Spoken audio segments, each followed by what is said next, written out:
안녕하세요. 소설가 임상인입니다. 오늘 같이 학습할 첫 고사성어는 파렴치입니다. 깨어질 파, 청렴할 렴, 부끄러울 치.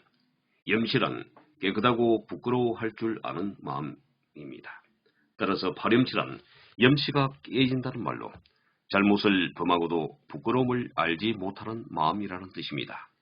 같은 말로는 모렴치, 후한 무치가 있습니다. 유래를 살펴봅니다.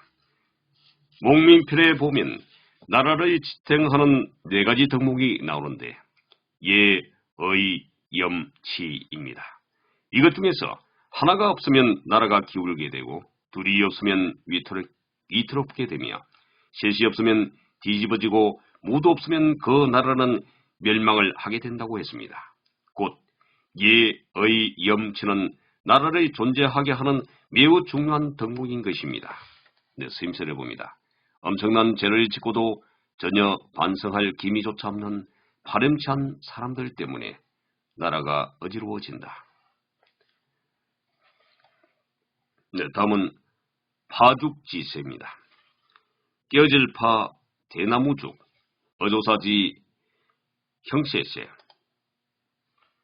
파죽이란 대나무를 쪼갠다는 뜻입니다. 대나무는 한마디를 쪼개면 그 다음은 저절로 쪼개지기 때문에 이 말은 감히 대적할 수 없을 정도로 막힘없이 나아가는 기세를 뜻합니다. 유래를 살펴봅니다. 진무제는 북방 이민족을 조심해야 한다는 왕혼의 주장에 귀를 기울이지 않고 오직 오나라를 공격하는 데에만 힘을 쏟았다. 그리고 오나라를 공격하자는 두예를 앞세워 장수들을 모아놓고 회의를 열었다. 이때 한 장수가 이렇게 건의했다. 지금 당장 오나라를 공격하는 것은 무리입니다. 이제 곧 우기가 닥쳐 강물은 넘쳐 흐를 것이고 언제 전염병이 발생할지 모를 일입니다. 일단은 잠시 멈췄다가 다시 공격하는 것이 좋겠습니다. 그러자 두해는 고개를 단호히 저으며 말했다. 지금 우리 군사들의 사기는 대나무를 쪼개는 맹렬한 기세요. 대나무는 처음 두세 마디만 쪼개면 나머지는 저절로 쪼개지니 어찌 이런 기회를 놓칠 수 있겠소? 하며 오나라를 쳐서 단숨에 함락시켰다고 합니다. 스임새를 봅니다. 6.25 때 38선을 넘은 국군은 파죽지세로 압록강까지 단숨에 밀고 올라갔다. 다음은 파천황입니다. 깨뜨릴 파 하늘천, 거칠 황. 천황은 천지가 아직 열리지 않은 혼돈한 상태를 말하는 것으로 이것을 깨뜨려 새로운 세상을 만든다는 뜻입니다. 즉, 이 말은 아무도 하지 못하던 큰 일을 가장 먼저 하는 것을 뜻하는 말입니다. 같은 말로는 효시가 있습니다. 유래를 살펴봅니다. 당나라 형주에서는 매년 관리를 뽑는 시험이 있었는데 합격자가 없어서 사람들은 그곳이 천황의 땅이라 불렀다.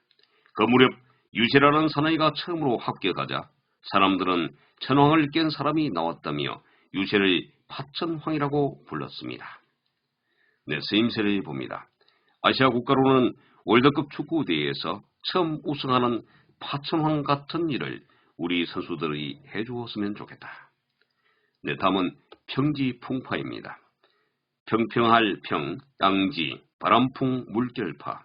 평지란 고요한 땅이란 뜻이고 풍파란 바람과 물결이 일어난다는 뜻으로 고요한 곳에 바람과 물결을 일으킨다는 뜻입니다. 이 말은 괜한 일을 만들어 상황을 더욱 악화시키거나 뜻밖의 분쟁이 일어날 때 쓰입니다. 유래를 살펴봅니다. 유호석이라는 시인의 죽지사에 나오는 시에서 유래한 말이라고 합니다. 구당은 시끄럽게 12여울인데 사람들은 말하기를 길이 예로부터 힘들다고 한다. 사람들이 마음과 물과 같이 야람을 길게 한탄하여 한가히 평지에서 파란을 일으킨다. 쓰임새를 봅니다. 쓸데없는 말을 하며 평지 풍파를 일으켰다. 다음은 포락지형입니다. 통째로 구울포, 지질락, 어조사지, 형벌형. 포락이란 통째로 굽고 지진다는 뜻이고 형이란 형벌을 뜻합니다. 즉 구리 기둥에 기름을 바르고 그 아래에 숯불을 피워 그 위에 죄인들을 세워놓고 맨발로 걸어가게 하는 형벌이라는 뜻으로 이 말은 잔인한 형벌을 내릴 때 쓰는 말입니다. 유래를 살펴봅니다. 어느 나라의 주왕은 남북한 왕이었는데 죄인들에게 잔인한 형벌을 내리기로 유명했다. 그 중 하나가 구리 기둥에 기름을 바르고 불을 지핀 후 그 위를 죄인들이 걸어가게 하는 것인데 불 속에 떨어져 죽느냐 아니면 기름 기둥을 무사히 건너느냐의 절박한 갈림길에서 죄인들은 공포에 떨어야만 했다. 두세 걸음만 걸으면 목숨을 건질 수 있는 순간 비명을 지르며 불 속으로 떨어지는 죄인들을 보며 주왕은 즐거움을 느꼈다고 합니다. 네, 스임설에 봅니다. 포락지형과 같은 형벌을 만든 주왕보다 그런 짓을 하게 한 달기라는 여자가 더 악한 사람이다. 네, 다음은 포류지질입니다. 부들포 버들류, 어조사지 바탕질. 포류란 갯버들이라는 뜻이고 질이란 체질이나 바탕을 말합니다. 즉 갯버들 같은 체질이라는 뜻으로 몸이 쇠약하여 병이 잘 걸리는 사람에게 하는 말입니다.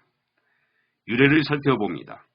동년에 고열이라는 사람이 있었는데 인품이 매우 뛰어나 양조사사 은호에게 신망을 받고 있었다. 고열은 은호의 보살핌에 보답하기에 오랫동안 일을 했기 때문에 30세밖에 되지 않았는데 백발이 되고 점점 야이어갔다. 어느 날 고열이 왕에게 갔을 때 왕이 그를 보며 같은 나이인데 왜 백발이 되었는지 그 이유를 물었다. 이 말에 고열은 웃으면서 말했다. 폐하께서는 백송이라 서리를 맞아도 다시 푸르게 되지만 저는 갯버들 같은 체질이라서 가을이 되면 금방 잎이 떨어져 버리기 때문입니다. 라고 말한 데서 유래되었다고 합니다. 네, 스임설에 봅니다. 태어날 때부터 포류 지질로 태어난 사람이라도 운동과 단련을 하면 강건해진다. 네, 다음은 포복절도입니다. 아늘포 배복, 끊을절, 넘어질도. 포복이란 배꼽을 잡는다라는 뜻이고 절도란 여러 가지 감정이 겉으로 나타나서 쓰러질 지경이 되는 상태를 뜻합니다. 이 말은 너무도 우스워서 배꼽을 잡고 대굴대굴 구르며 웃는다는 뜻으로 아주 크게 웃을 때나 그 웃는 모습을 보고 하는 말입니다. 스님세를 봅니다. 평소에 점잖으시던 아버지께서 동생의 우스운 삼행시를 들으시더니 포복절도하셨다. 네, 다음은 포호빙하입니다. 사나울포 범호, 탈빙강하. 포호란 맨손으로 사나운 호랑이에게 덤빈다는 뜻이고 빙하란 황하를 걷는다라는 뜻으로 죽음을 두려워하지 않고 아무 생각 없이 행동하는 무모한 용기를 말합니다. 유래를 살펴봅니다. 공자의 제자 안헬은 가난하고 불우했지만 32세의 젊은 나이로 죽을 때까지 화를 내거나 실수를 한 적이 한 번도 없었다. 이런 안헬을 시기하던 제자 자로는 공자에게 물었다. 선생님, 전쟁에 임할 때 누구와 함께 가시겠습니까? 자로는 무예가 뛰어난 자신일 것이라고 기대해서 하였으나 공자는 굳은 얼굴로 말했다. 맨손으로 범에게 덤비거나 황하를 걸어서 건너가는 것, 포호빙하와 같이 헛된 죽음을 두려워하지 않는 저와는 같이 하지 않을 것이다. 라고 말한 데서 유래되었다고 합니다. 스님설에 봅니다. 진정한 용기란 포호빙하를 하려는 마음이 아니라 옳은 일에 최선을 다해 꿋꿋이 나가는 마음이다. 네, 다음은 표리부동입니다. 겉표 속리, 안이부 가틀동. 표리란 겉과 속이고 부동이란 같이 않다는 뜻입니다. 즉 겉과 속이 같이 않다는 말로 어떤 주장이나 의견을 낸 사람이 그것에 대하여 일치하지 않는 행동을 하는 것 또는 시기와 장소에 따라 서로 다른 입장을 취하는 사람을 뜻합니다. 네, 오늘도 대단히 수고하셨습니다. 내용이 좋다면 좋아요와 구독을 부탁드립니다. 좋은 하루 되세요. 감사합니다.